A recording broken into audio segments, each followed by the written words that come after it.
Hello,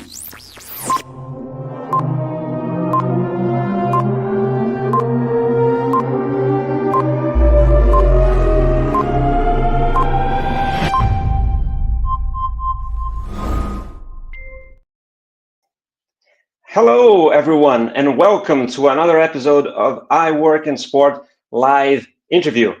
This is the show where we talk to accomplished sport business professionals who come here to share their knowledge, experience, tips, and advice in order to help you succeed in your career. If we're just meeting, my name is João Frigerio. I'm the founder of I Work in Sport, and I want to say a big thank you for being here with us today.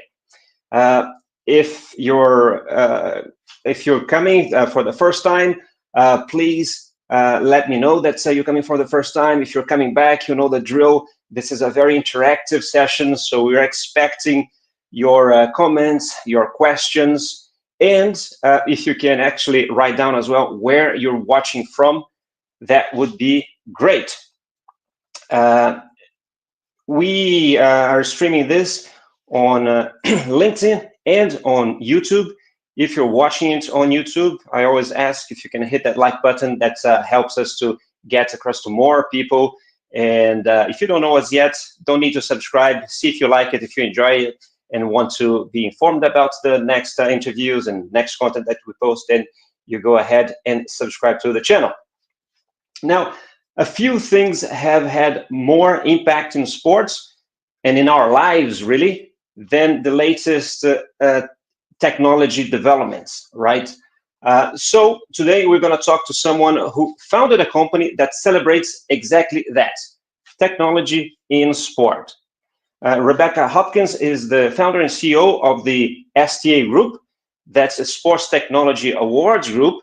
So let's find out more about the company, about the awards, about her own career in sports, and her vision for the future of sports tech.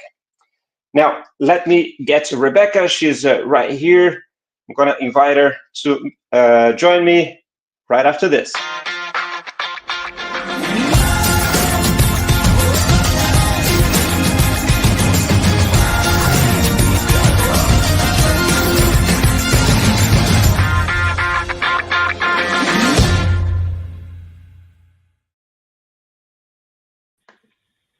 Hello, Rebecca. Welcome. Hey, hello. Thank you so much for having me.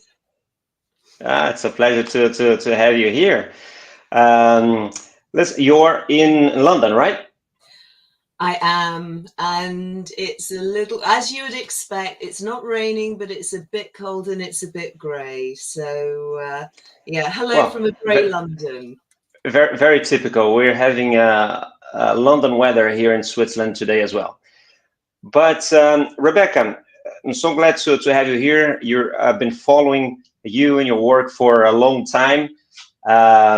It was fun. I recently joined a group on WhatsApp that's you were part of it, and that's allowed us to connect. So I want to say a thank you to Daniel Ross, who put us in touch. Finally, really great to have you here. Thank you. And this is mostly about career. We're obviously going to talk about tech, about sports, about STA as a group, but I'm going to ask you to share some advice. But let's start with your own. I'd really like to know a bit about you, maybe what you studied, what you did even before starting to work with sport, how you started working in that industry, if you will, until now. Well, I was a long way from being a model pupil. I couldn't wait to leave school. I had no interest in going to university. I just wanted to get into the world and get working. And yeah, I was always far more attracted to business than to anything else. And I left school, worked in retail. I did a management training scheme and earned enough money from that to go traveling, which was the first interest that I wanted to do. Traveled for 18 months all around the world, came back, got a job in publishing, I worked for newspapers, and they were really good to me. They put me through a whole load of marketing qualifications. So I did my CIM and all that sort of thing. And part of the CIM was pitching to businesses, to agencies. And Sorry, what's a CIM? Oh, it's the Chartered Institute of Marketing diploma. So Okay. it's most people do it after university. I did it instead of university while I was working. And part of the course is that you've got to get used to doing live pitch situations. And one of the agencies I pitched to offered me a job. So I went and did a couple of years working agency side, then went back client side, and I did pretty well in that world. I was flying all over the place. I became international marketing manager for a publishing group. When was that, more or less? Oh, it was a newspaper group. No. When was that, more or less? Oh goodness, you're now going to ask me to date myself. You can't ask a lady Ah, that. no. Okay, so sorry, that was okay. Let's skip that part. That was impolite. No, not at all. I was about 28, I think, at that point. And I just hit a massive glass ceiling.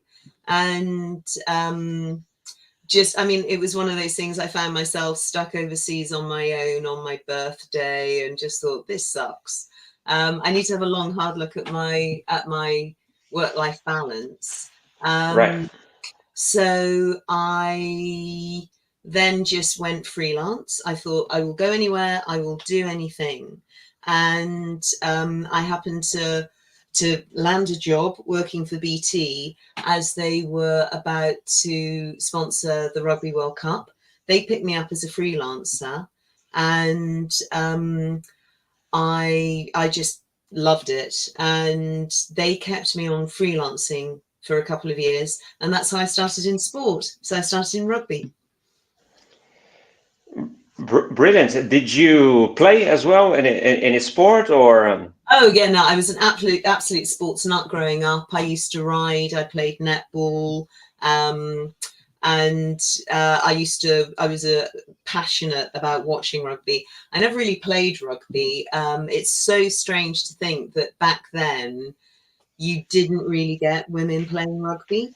Yep. Whereas we look at it now, we've got the Women's Rugby World Cup next year, and it's so exciting. But back then,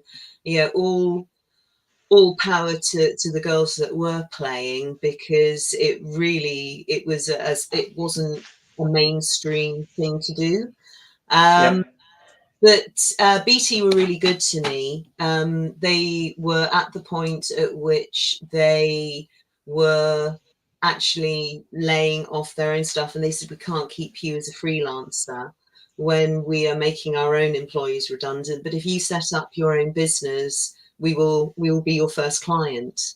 Great. So it's interesting the way things fall, because at that point, one of the things that I'd learned working for BT was that everything, the world was divided into suits and tracksuits. Suits is an agency term that mean the business people in the business. So in agency life, you've got the suits and you've got the creatives. And I came into the sports world, and it was all very much suits and tracksuits. So you had the people who were doing the business of sports, as well as the sportsmen and women. And everything was about the sportsmen and women, and nobody was really saying very much about the people who were the business folk behind the sports. And so I set up something called the Sports Industry Awards. The whole purpose of which was to celebrate the business people of sport and the work that they were doing in sponsorship, in marketing, and that still runs in the UK today. It's the guys who've taken it over, have made it this really huge special industry event. All right. So yeah, the event still exists, but are you not involved anymore? No. I sold it and used the money to set up what was my ultimate goal, which was a sports PR agency. So I had ENS until COVID, and we purely did sports PR. We got people into the papers, we got brands into the papers, or we kept them out, subject to what they'd done. But when London got the gains in 2012, what we found was that so many people entered the market, you know, whether they'd done sports PR before or not. People would say, yeah, we do sports PR. And we thought, well, we're a boutique, deliberately so. We're not going to be able to compete with huge brands. It was that classic thing at that time. You don't get sacked for choosing IBM. And we thought, well, we're not going to be competitive if this trend continues. We're going to have to look at some other way of being relevant and competitive in the market. And I said, the single biggest thing shaping sport is technology, and nobody is doing anything to recognize the good stuff, maybe play down the bad tech that's out there, the tech for tech's sake. We'll start a sports technology awards. I've done a sports industry awards. I know how they work, what makes a good award system. Let's create a sports technology awards. So, it will be potentially a pipeline for the business. It will be a point of difference. It will be a celebration that we can do every year. And I thought it would start off and be something quite minor, but it went global immediately. As I think I told you, our first entry was from Brazil. So it just went pop. And we thought, well, year one, was it an anathema? Was it just because it was new? And so we kept it ticking over for a few years, just a little bit as a sideline to the core business. And it just grew and grew and grew. Then when the pandemic hit, two things happened. Agency fees disappeared like that. So we didn't have any client income. And the second thing was, it was apparent that the thing that was going to get live sport through the pandemic was technology. So I said, right, we go back into startup mode, pivot the business, and make everything we do about developing IP in the sports technology space. And my team were fantastic. So we kept the awards going.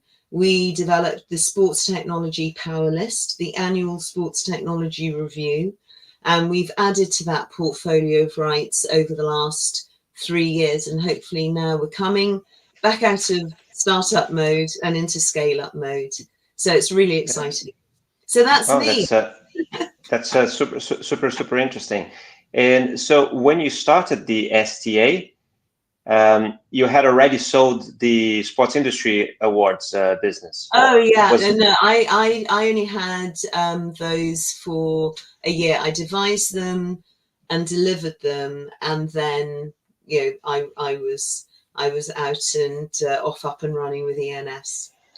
Okay, and technology was never a category in that other. No, well, it wasn't a thing then, really. It's funny actually, and it'll be interesting I hope for your viewers to think about this, because we've got a podcast. It's an ad hoc podcast we do, and with all the guests that we've had on, we always say, which piece of technology do you think is the GOAT, is the greatest of all time? I have a similar question for you. Oh well, okay. Well, I remember I have to stay agnostic. But it's been amazing to see the guests who've come on, because one of the older TV presenters we had said, well, black and white TV becoming colour was game changing for sport, because prior to that everything was, you had people running around in different black and white strips, but it was really hard to tell. Snooker and pool were really difficult to watch. Whereas the more modern people, like we had Sir Ben Ainsley, the renowned sailor on, and he was talking about incredibly forward thinking, learning how to foil upwind, which if you're a sailor apparently shouldn't have even been possible until they did it. Wow. Yeah, well, that's That's very, very interesting. Let me ask you something else. So about the company STA. Oh, I just had a small issue here. Bear with me 1 minute. Oh yeah. So you just told us how you created. Tell us a bit more about how the nominations for that the awards work. Right, I was telling you that I had a feeling that was actually coming up soon because I'm starting to see, the judges that are already being announced. But obviously, you actually announce the judges, and there's a period for someone to make the nominations, and then actually the awards start much later. Will be next year, right? So you're announcing the judges for 2025. Yeah. Well, the way the award cycle works is that we launch the awards in September, and because of the way we judge the awards, I mean, I have nothing to do with the judging, and nor does my team. We merely facilitate. We think that that's the most hygienic way of running the awards, because you never want to be accused of, well, they won because they bought most tables. And it's like, well, no, that doesn't happen, frankly, because we know the winners before we go on sale, usually. So people like to know who's actually going to be scrutinizing their work. And we're very lucky in that we get support from, some of the biggest names in the world of sport. I mean, we've had Olympians, Super Bowl winners, World Cup winners, tech visionaries. It's absolutely incredible who's there. And we always try and be incredibly representative. So we're struggling this year, which is really bothering me, but we try and get gender equality, and we try to get good representation ethnically, age, and also in ability. Particularly, as I say, this year that's particularly important because we've got an adaptive sport category which aims to celebrate the sports that can facilitate people with disabilities participating in sport and going through the elite channels. So that's why we announce our judges now. Entries are open until, my team will kill me for not being able to give you the exact date, but I think it's the 30th of November. Then judges everything's judged online and independently. And so the judges judge through December and January, and we announce the shortlist on the 28th of January. And then the actual awards are 23rd of April. And how do these nominations work? Can they any company nominate themselves to put their names up to the judges? They need to be nominated by someone else?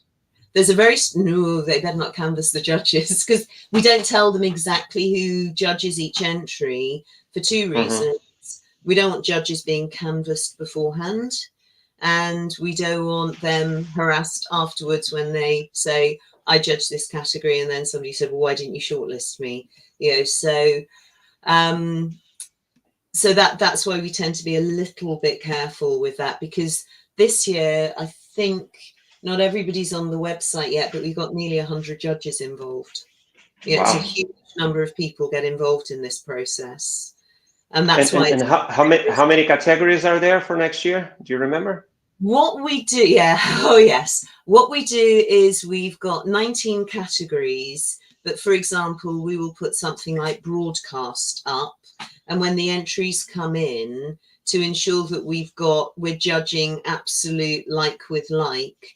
I mean, that's a really, really popular category, and it's always fabulous, the entries. But we'll probably split it into two.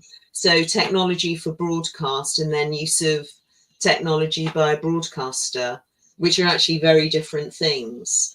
So we put up slightly generic categories, and then we refine those in response to the market. Because what you've got to remember is the caliber of entry that we're getting, the visionary level of technology is about 3 to 6 years in advance of what you are probably seeing when it hits the market. So to give you an example, in rugby last year in the Southern Hemisphere and this year in the Northern Hemisphere, there was a mouthguard being used that would measure impact on players.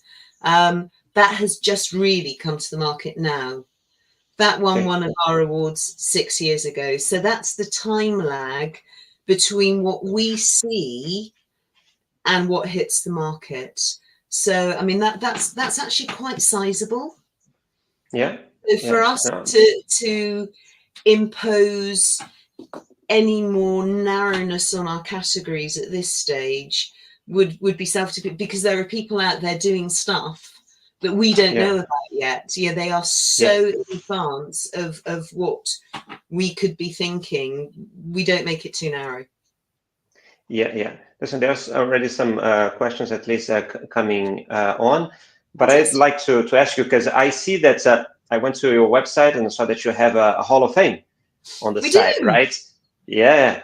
So for you, I mean, if you can choose one or a couple, what have been the most impactful cases of use of technology in sports? If you can assess something that sometimes maybe someone win your award because it sounds really cool and really important, but as you said, maybe 5 years later down the line or 6 years later down the line, it's not really adopted because something else comes up, and others maybe might not even won one of your awards, but that you see really in the market, some really remarkable uses of sport technology. Oh, I mean, it really would be invidious and probably a bit dangerous if I said anyone.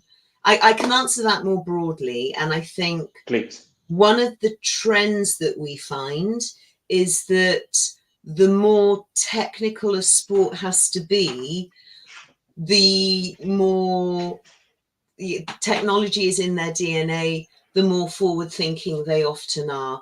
And you see it so often with Formula One, golf, sailing, or motorsports generally.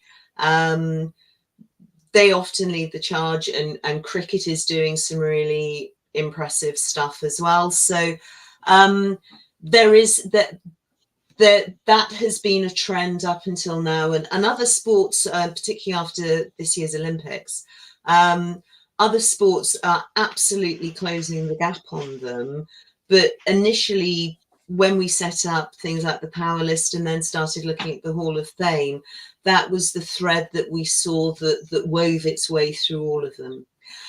I think in terms of the technologies we see and we get excited about, every year we see things come in and we think, how on earth have they done that? And of course they tell us, which is rather nice. But one thing that came through, and I think I won't say the brand name because that wouldn't be fair, but they won, and what they'd managed to do, and they haven't quite got it further along this particular path yet, but I'm sure they will, is that it wasn't the core function of what their solution did, but they realized they were starting to be able to assess bravery, which is a phenomenal thing to be able to gauge, and the implication it had for then other sports where that wasn't being measured, but it's an innate part of what you do. I mean, when you look at people in ski jumping, or actually snow sports generally, some of the biking sports things, anything that's got a cross in, those guys are absolutely brave as. The idea of being able to assess that is a whole new dimension in terms of player selection or rider selection, audience participation, frankly, betting. The ramifications of that are huge. And when we first saw that crop up as a thing, we thought, if they can go the distance on this, they've got something incredibly different. For sure. Well, I will also ask then the audience if they want to share anything that they see as well of revolutionary technology in sport recently, if they want to write down either now live or delayed if they're watching the replay. I wanted to ask you as well, then what do you see for the near future? Now, when we talk about technology nowadays, you know, the word of the moment is AI, AI, AI. I don't know how you envisage, you know, AI in sports, Oh well, I think or anything else really in terms of technology. I think to touch on AI, one of the things I'd say about this whole space generally is that it is very modish, in that when we started the awards in 2013, everything was about participation. Then it was about wearables. Then it was about mixed reality. And you get all these things coming through that seem to be, some of them a bit boundary. Sorry, Raj. It was NFT at some point. Wasn't it? And so I think you see all these different ideas, and as I say, some of them can be trends, some of them can be seismic change. And about 5 years ago, 4 or 5 years ago, suddenly every entry started mentioning AI. And that was at the point we were thinking, oh, we better, you know, really get to grips with this and understand it. And now it's almost, there are so, you know, I wouldn't like to guess the huge percentage of entries that cite AI as being innate to them. And I think it's one of those things, one of the things with AI is we're all using it anyway. It's more inherent in daily life than a lot of people would care to recognize. And I think a lot about AI is it's not an end in itself. It's one of the tools that you use to get to the end rather than it being a thing on its own. And a lot of the AI in the marketplace is actually quite old. It's been around a long time. It's just suddenly people have joined the dots on AI and they're going, oh my God, it's AI. And it's like, well, yeah, it's not new. And of course, there are different types of AI. So I think it's one of those things, it's become such a buzzword and largely so poorly understood generally. But I think, you know, it's almost like this shiny thing people are talking about, but you know, it's not to be feared when used properly. And as I say, it's certainly not new. I think there are other things that are more exciting right now. And one of those, or two of those, I think, are future fuels and fabrics, because they have got the potential to have such widespread implications. I mean, not just hydrogen fuel, there are all sorts of things going on out there that actually have the capacity to trickle down from sport into other areas, because so often in sport what we see is technology from other areas repurposed for sport. Right. And I think this could be one where actually sport leads the charge. Yeah, for sure. I think there are definitely a few examples where it goes the other way around, right? Like I think the ABS brakes in cars, I think it started in racing and things like that. And sometimes there's also the politics and governance as well that I think put a brake on development of that, because I imagine that very soon we would have probably the possibility to have the whole refereeing in football, not only VAR, done by AI. You have a guy just communicating what the AI saw, so no more complaining with the ref. Listen, I'm just a messenger. You were offside, you're not. It was a foul, it wasn't. I don't know. But they might not want to introduce that. So we had obviously cases of the swimming suits that for a decade or so, really increased or decreased the time in swimming, and then they were banned exactly because of that. Well, I think the line that gets taken out, because that was the laser suit that was Or in the shark skin or something like that, they would call yeah, it. it Yeah, was right. in Yeah. the Beijing Olympics in 2008. Something like 90% of the races that were won were by athletes wearing it, and 30 records fell. I mean, it was something incredible. And I think part of the reason why they got rid of it, and now the line is it's got to be freely commercially available to all athletes. And the thing with that suit was, I believe at the time it wasn't. And that, of course, now is with the super running shoes that you've got. Yeah, Anyone can exactly. buy them if you've got the cash. Yeah, exactly. Exactly. So Listen, Rebecca, there's already some comments here. Let me read some. There's one by Pav from Birmingham that's been following as well your work before you coming here. Pav is actually a regular in the show. So he said that on another podcast, saw you say, don't try to boil the ocean, pick one thing and do it well. That's something I feel is a great way to break into the sports industry, find your niche. Is one that has been really following and super interested, has been going to events. Yeah, seems to be a great guy. I don't know him personally, but been interacting with us, and really hope that things work out for you, Pav. If we can, yeah, if we hi can Bev. help. Do you want to add any? Do you want to add anything on that sentence in particular? That's Yeah, advice. I'm very flattered you picked that up. But I do think it's true, and I think it you can't go after everything. And I think the other truism that we see, and it actually talks to the point that we were saying about the technology that comes through. It's finding the most useful technology is one that recognizes a solution and solves it. All too often you get super clever people who have created technology that is amazing, but it then has to find a home, and that's no way to develop anything. You've That's always got right. to be laser focused on what problem you're solving, or what industry you're in, or your particular path. So I do think those points are interlinked. That's right. That's right.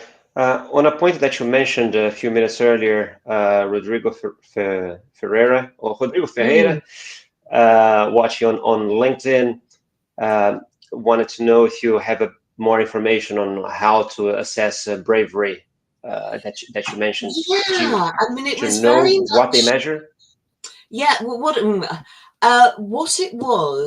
was a video system. And as I say, I don't want to say too much about who produced it, because I don't want to make it look like they faltered, because what they were doing was so cutting edge. But it was a video system that was applicable in two very specific sports that were essentially pitch sports, and you had all sorts of camera angles that were assessing how players were conducting themselves in certain ways. But initially they were looking at very much the biomechanical action of players.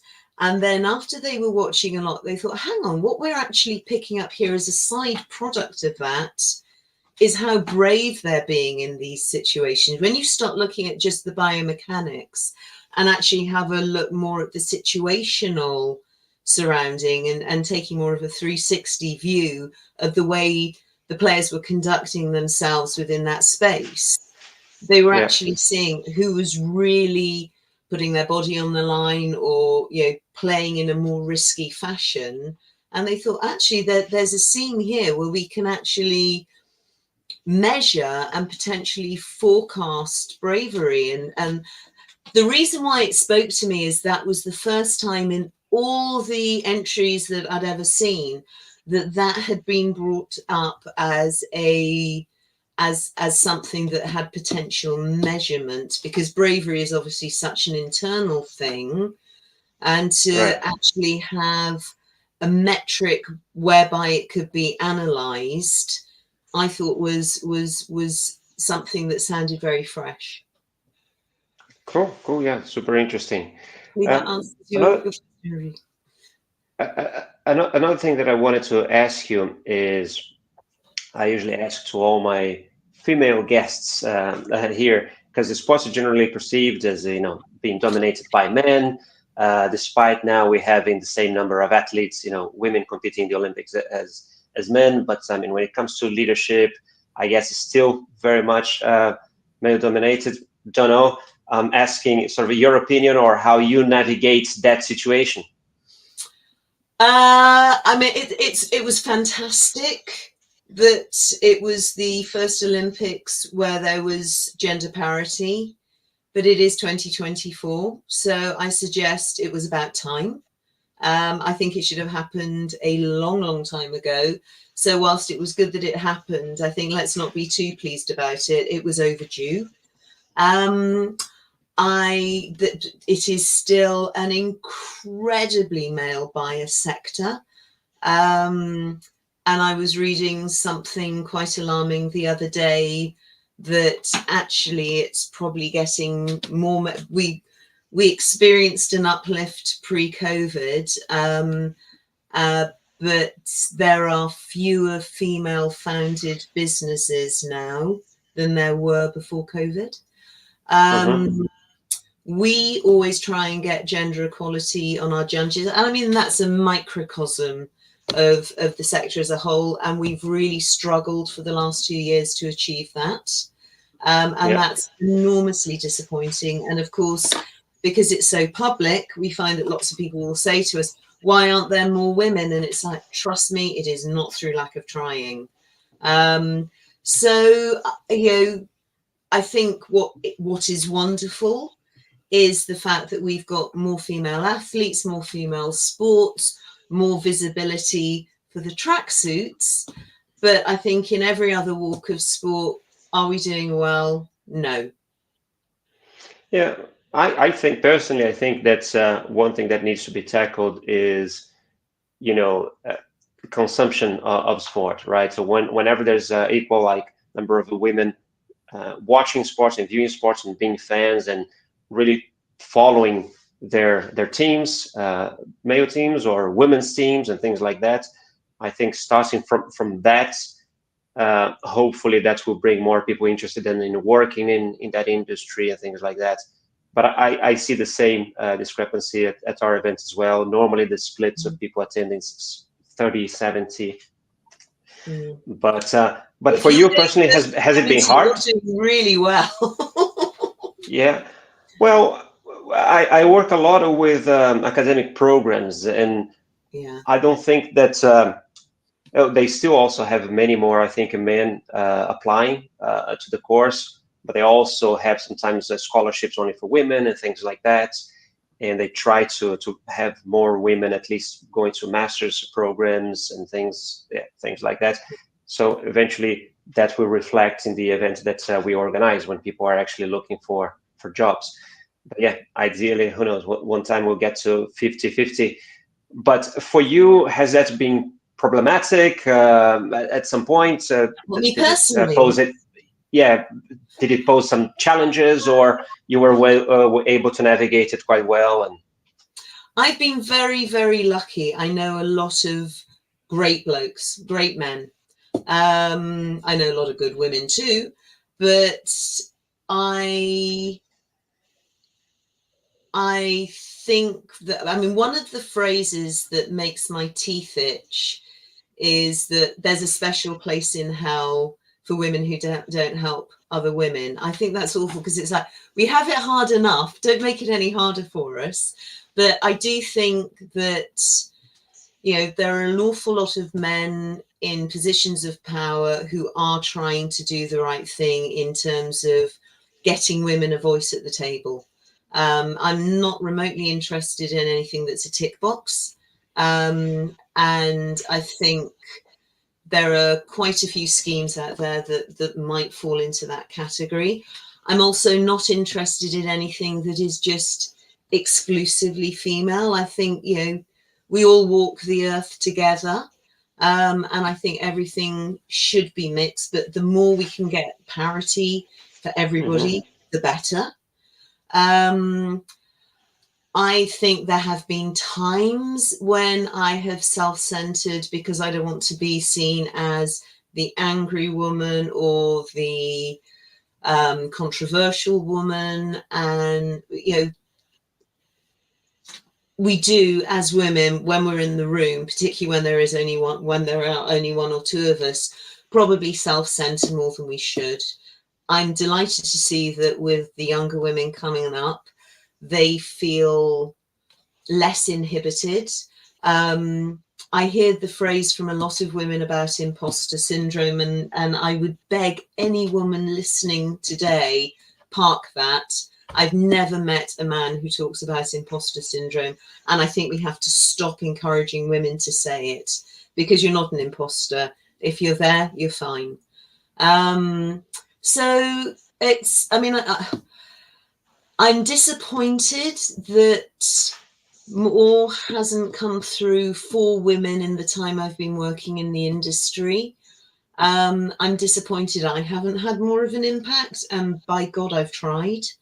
So if there is anybody out there of any gender who has got an idea that they want to run by me, that thinks that it will help create parity and encourage diversity, and promote equality in the sector, let me know, because I haven't cracked it myself, and if they've got an idea, I would love to hear it. So Sylvia Solano Miguel, watching on LinkedIn, couldn't agree more with Hi, you. Sylvia. So. Thank you. Great, great. So, sorry, on that, before I finish, can I just add one thing? Yeah, of course. To anybody who's listening, but particularly to any of the women who might have tuned in, thank you for joining us. Please start saying yes to as many opportunities as you can. The number of women I talk to who don't take advantage of the opportunities that are offered to them to speak, to judge, just to be in the room, because they say they don't have enough time, or they don't feel they've got the expertise, or they're worried about letting themselves down. Please, please, please don't do that. Say yes. I have never had a man say no to me for an opportunity based on the fact that they don't know something or they don't have enough time. Whereas so many women do that, and you need to put yourselves forward to be the face for the women coming behind you. And, you know, don't, and the other thing is, don't agree to sit on a mantle. We've had companies, and Google have actually been brilliant with this. They've always said to us, if you are staging something, please have equality, because we won't sit on a panel unless it's got men and women on. So, you know, you can create a difference in your own lifetime in the sector. So that's my plea to you. Please do that. Very, very, very good. Thanks for sharing. And Rebecca, what are the skills, do you think, if you're going to do a self-reflection, what are the skills that allowed you to have success in your career? I think it's one of those things. I saw John Cleese talk about creativity, and From Monty Python. Sorry? From Monty Python. From Monty Python. And okay. He was asked the question about creativity. And I've always been somebody who's got a lot of fun out of being creative.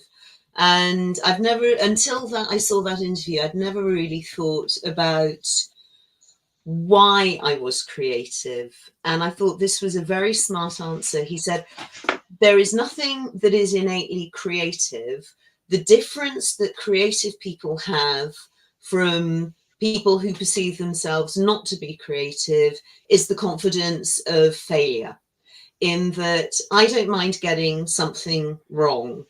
I will try something, and if it doesn't work, I learnt, yeah, I won't do it that way again, or that may have sparked an idea for another path to go down. So I've been blessed with probably massively misplaced confidence in my own ideas. But, you know, I really enjoy that buzz of finding the niche, trying something new, challenging the status quo. That gets me out of bed in the morning. So I think I've been supremely lucky with either the bosses or the clients or the sponsors that I've had, that I've been backed to do that from a very early start in my career. So I've always had that. One thing that I think, and I would encourage everyone with this, and I think I probably learned this a bit too late. I wish I'd known it earlier, and it's something that I really apply to the business now, is that don't underestimate the power of nice. One of the things whenever we recruit people is we think, do we like them? Because you can't teach likability. And that comes from being authentic and nice and genuine and caring. And so I would say always be mindful about that not being fake, show up authentically. But nice is something you can never teach somebody to be. You either are or you aren't. Almost every other skill can be learnt. So be mindful of that, and it's about being respectful of other people and what motivates them, and where they want to learn and where they may need help or support, or where they can showcase their skills. And to me, niceness is all about being mindful of that. So I think those are important. Oh, that's excellent. Really, really nice. And I think also you gave me a good segue for the next question that I wanted to ask you, because you mentioned, when you recruit people, what you look for sort of in them. So when you talk about work, how many employees do you have there at STA? Oh, no, we're tiny. We're really small, but our network is quite big. So if we have got we're 22 now, but not all of those are full-time. That's a good size. Yeah, no, but not all of those are full-time. We have got we've got part-time, we've got full-time and permanent. So Naomi, Tanya, thank you. We've got part-timers, we've got specialist suppliers. So for example, on the delivery of the awards, we dial people up for that. So some of the people who work on that will only come on for a matter of weeks. Some of our part-time or freelance colleagues are already working on it now with us. So, but overall, the team is 22 people. All right. Usually, what are the opportunities there? Because there may be people that are quite nice listening to us, perhaps could be interested in why not? Perhaps considering some time going and doing some work with you. Absolutely. We are expanding in a couple of different areas at the moment. So we are always looking for talented commercial people, and we are currently looking for somebody on our content. So if either of those are of interest to anybody in viewerland. Yep. And please send me those as well. I'll be happy to post those to our network on iworkinspire.com as well. Thank you very much. Would love to do that. There's a few comments coming here. So Pav that agreed about being nice. The law of reciprocity pays back. It grows. So Biami as well. Sylvia says she has a question. So she left a teaser. So Sylvia, go ahead, type it, and we'll ask your question. You mentioned what you're looking for at the moment, but do you see in general, maybe with the companies that you work for, with your clients, what skills are most in demand at the moment? Well, I do think that people who really understand content. I think that's going to be key. It's really interesting. I think LinkedIn is going through something of an evolution at the moment. What worked on LinkedIn a year ago probably isn't working now. And I'm very excited about the possibilities of YouTube. And even things like podcasts. The podcast is one thing, but the content that can be created and leveraged on other channels, I think is quite an exciting evolution. So people who can cross that boundary between creative and commercial, who can wear both hats comfortably, they'll always have a role in the world. Brilliant, brilliant. And I imagine that you are asked for advice a lot, especially by young up-and-comers. So what's the key advice that you usually give to someone starting or wanting to start a career in sport? I think it's one of those things. Sport is a broad church, and that's good, because there is a role for everybody who wants to do anything in sport right now. It is such an exciting, buoyant sector. I think you need to manage your expectations regarding remuneration. There are other industries where you will get paid more, but there aren't that many other industries where you will have so much fun showing up to work every day. Yep. The analogy I gave you earlier about suits and tracksuits, as in business versus athletes, the industry has evolved even more in that time. I mean, really, since we've started the awards, I've noticed this.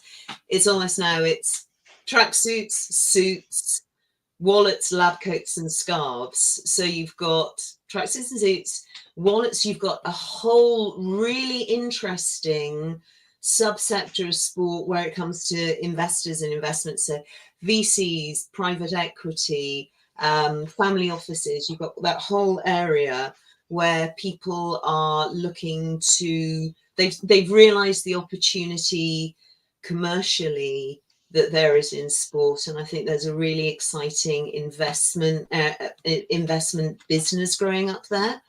And then with lab coats, that's my catch-all term for technologists, scientists, mechanics, clinicians. You've got all these super smart, but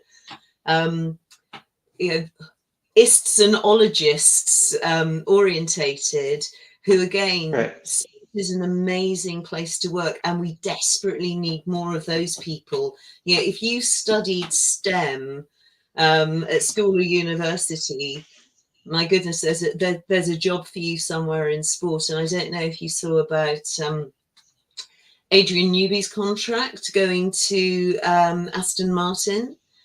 It's phenomenal, and he is an aerodynamicist.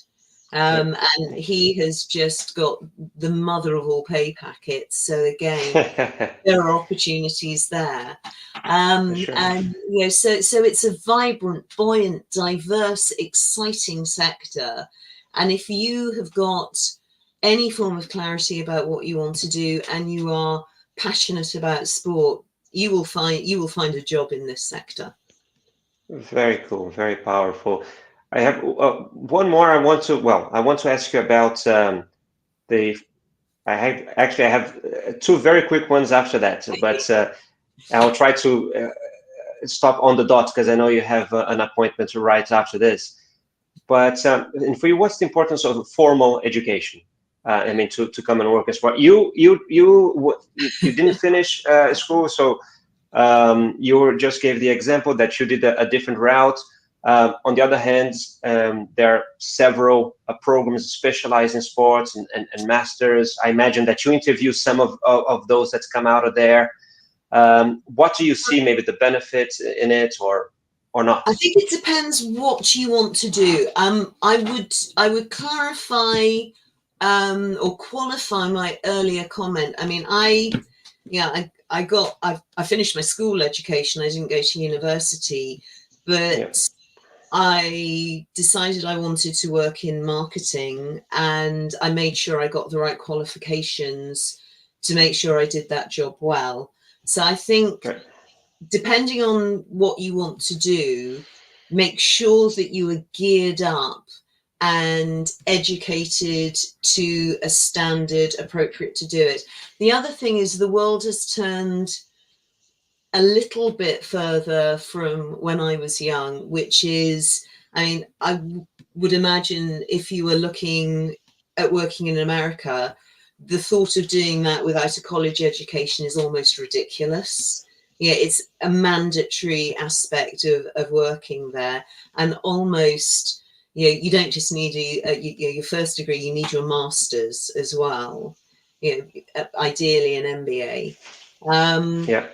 I wish I'd done an MBA. I think I would have run a more successful business sooner if I'd studied business. If I had my time again, I would have made sure I'd gone to university and studied business and done an MBA. Right. Yeah. That's because I love business. I'm entrepreneurial. Yeah, I've flown by the seat of my pants for a huge chunk of my career, and I think I would have saved myself some rabbit holes if I'd been better educated in business earlier rather than going through the school of life.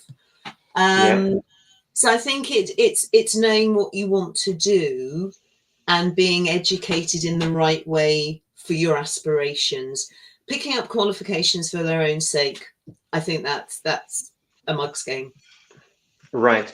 I think that I think that in a way you already kind of replied to Sylvia's question that she just sent through, but I'm going to read it anyway. So if you want to add anything to that, she says, there you go. So what would you think is better related with work, more open skills, education, more adaptive in the sense of knowing more about different areas, but not expert, or expertise, I suppose, expertise-ness, but just in a concrete area. I'm starting my career in the sports industry and would love to hear about your advice.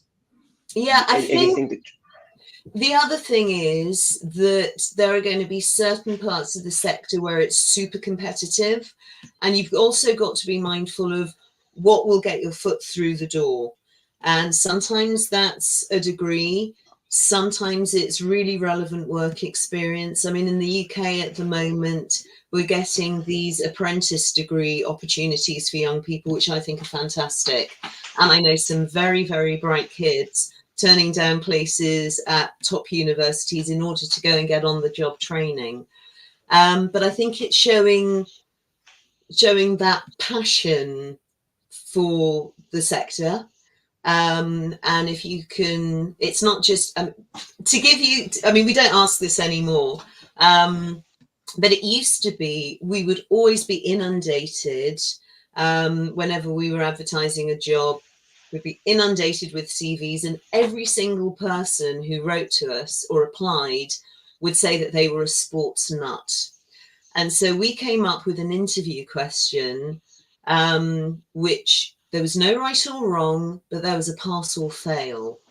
And that was, what sport would you put into the Olympics and what would you take out?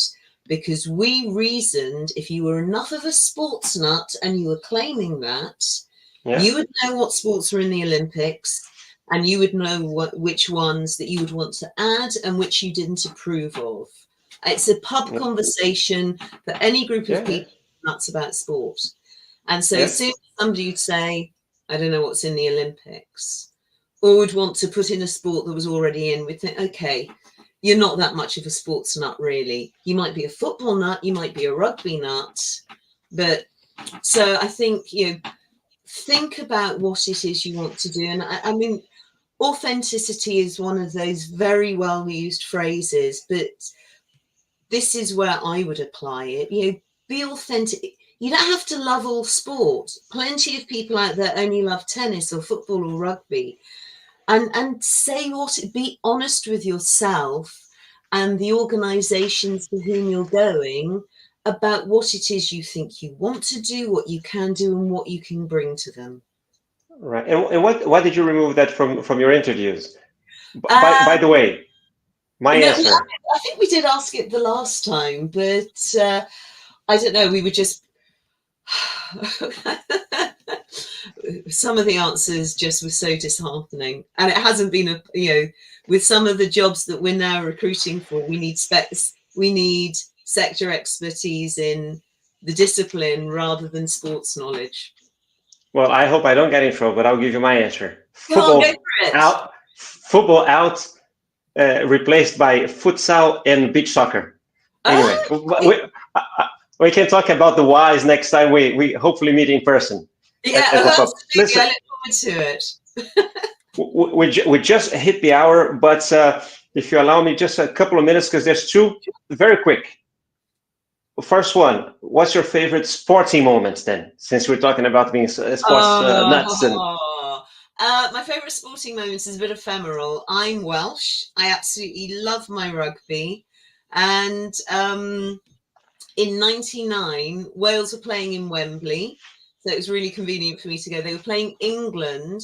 Wembley was Wales' home ground, and we beat England in one of the most exciting games of rugby. And I was there with my whole family. And I think that was the last rugby game I went to with my father.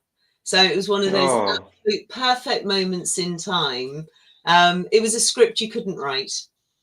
Okay, yeah, that's super nice. And last one, I always ask my guests if you can recommend maybe a book to the audience, or a podcast or YouTube channel. So maybe while you think of a book, you can recommend your podcast. Yes. Talk about that, and send me the link, because I'll add to the description of the video, so people can go to that as well. Yeah, please go and listen to my podcast, Tech Chairs. We say it's for the tech curious. We've had some amazing guests on. It's an absolute gallop through all things sports tech. And if you still want to tell me your greatest of all time technology, I would be delighted to hear it. Okay, all right.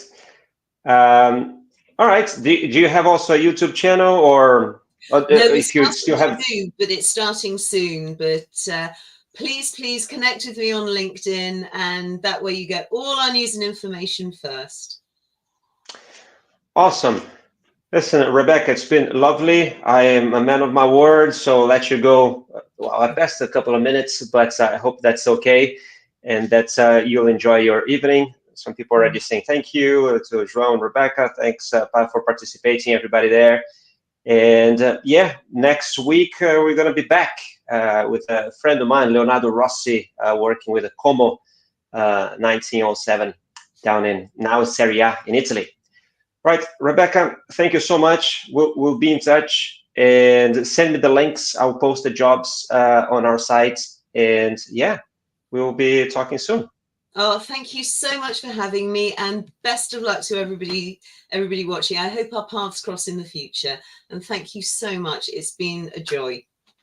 All right, bye-bye. Hang in there 1 minute while I finish this. Okay.